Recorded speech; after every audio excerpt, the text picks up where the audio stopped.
People call it weird. Talking to yourself in the car, narrating what you're doing while you do it, arguing with yourself in the shower, and sometimes losing. If you've been doing this your whole life, you've probably been told it was strange. Maybe you stopped doing it in public. Maybe you still do it, but you keep it quieter now. You shouldn't have believed them. Most people don't know what they actually think until someone else says it out loud for them. Their thoughts arrive as fragments, visual flashes, half-formed impressions that never quite become language until they speak to someone else. Your brain doesn't work that way. It needs to externalize. It needs to run the thought through language before it becomes clear, not because something went wrong, but because your processing system uses a different loop. Here's what that loop actually looks like.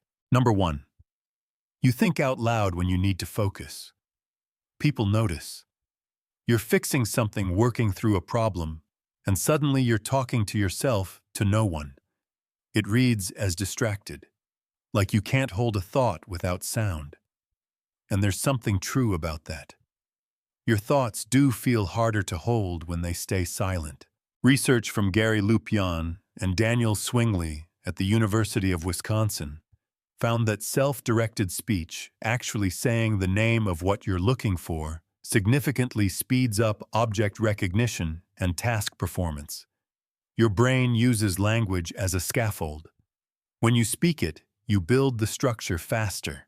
The sound isn't a symptom, it's the tool. Number 2, you coach yourself through hard moments, sometimes by name. Under pressure, you give yourself instructions. Sometimes you use your own name. Okay, here's what you do. You've been doing this so long, it's automatic. And if you've told someone about this, you've probably gotten a look. Ethan Kross at the University of Michigan found that using your own name during self-talk creates psychological distance. It lets you access your own reasoning the way a trusted advisor would. Not as someone inside the storm, as someone watching it from a step back. You're not talking to yourself.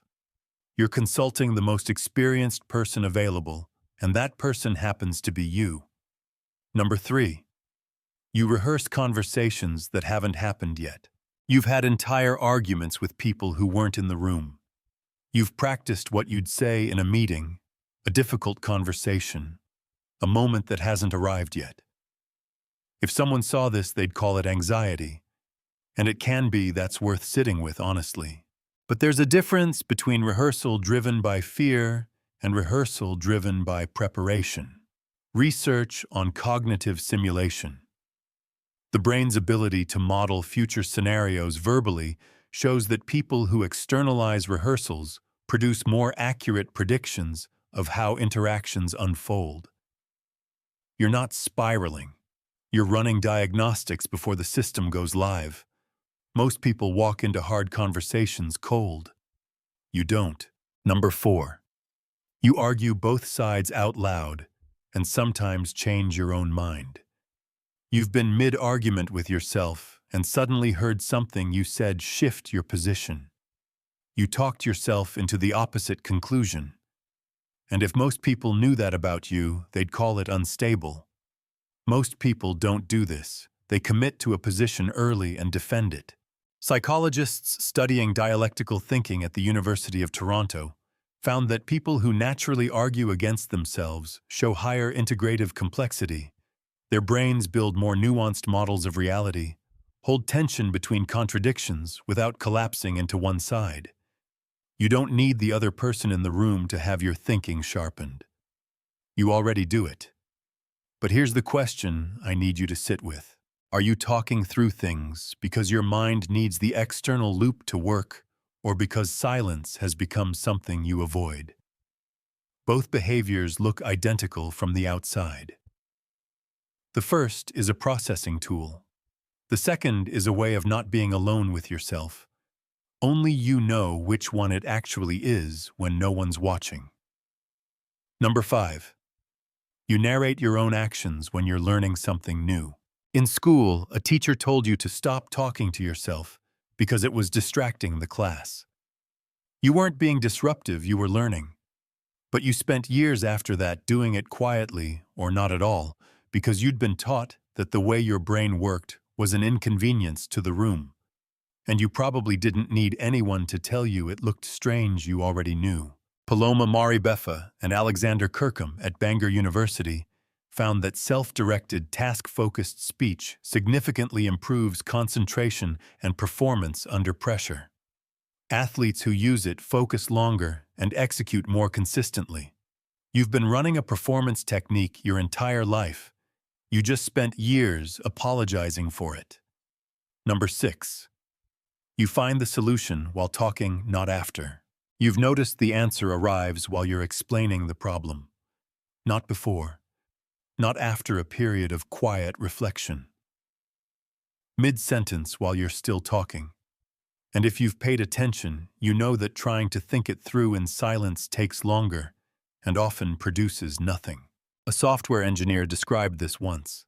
He used to bring teammates into the room when he was stuck, not for their input, just for their presence. He'd talk through the problem until the answer surfaced. One day he realized the teammates weren't actually necessary. He said, "I needed to hear myself. That was the whole thing." That's not a workaround. Research on verbal working memory shows that speech activates both production and comprehension networks. Simultaneously, you're generating and evaluating in the same motion. You're not thinking around the problem. You're thinking through it in the only medium your brain finds efficient. Number 7. You know what you actually think because you've heard yourself say it. People call you sure of yourself. Opinionated. Like you always know where you stand. In a culture that performs uncertainty as a form of humility that reads as arrogance, and there's a specific reason they feel it. You don't hedge. You don't perform uncertainty to seem approachable. You've already done the work of not knowing privately out loud over and over, so by the time you speak in a room, you're not figuring it out in front of them. That composure looks like stubbornness to people who have never tested their own beliefs. Psychologists call this crystallized self-knowledge built not through journaling or reflection, but through hearing your own voice articulate a position until it either holds or collapses. You know what you think, because you've already argued yourself out of everything you don't. If you're a man, you've been told this kind of thing is eccentric at best, unstable at worst. Men are supposed to act, not narrate. What nobody mentioned is that military strategists known for their longest-lasting decisions kept private written records they read back to themselves before committing. Not to perform thinking, to hear it. Because they understood something your critics don't, the voice that argues with you out loud is often the clearest advisor you have. If this kind of content is the first time someone has put this into words for you, there's more where that came from. Follow for more on the psychology of quiet intensity. Most people have never actually heard what they think. They're living off reactions, impressions that arrived and never got spoken into shape. You've been running a private conversation your whole life, sharpening it, testing it, discarding what didn't hold. That's not a habit. That's how some minds are built to understand themselves. Which of these 7 felt most accurate? Drop the number in the comments. I'm genuinely curious which one lands first. And if someone in your life talks to themselves and has never understood why, send this to them.